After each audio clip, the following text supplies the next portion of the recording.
তো প্রথমে এখানে আমি চিংড়ি বোনা নিয়ে নিলাম, বড় বড় বাগদা, গলদা এবং হরিণা চিংড়ির সাথে কয়েকটা বোনা করে নিয়েছি। সবাই খাওয়ার জন্য খুবই মজা হয়েছিল চিংড়ি বোনাটা।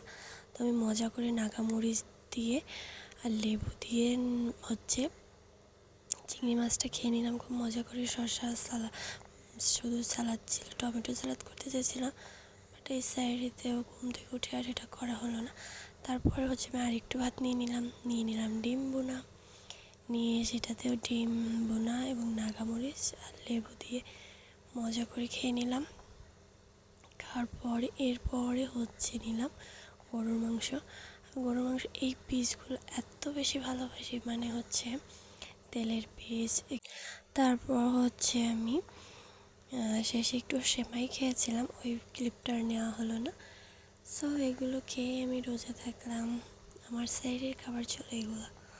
আরও আপুরা ছিল, মানে মেহমান। দেন সবাই মিলে একসাথে খাওয়া দাওয়া করলাম। সো আল্লাহ হাফেজ।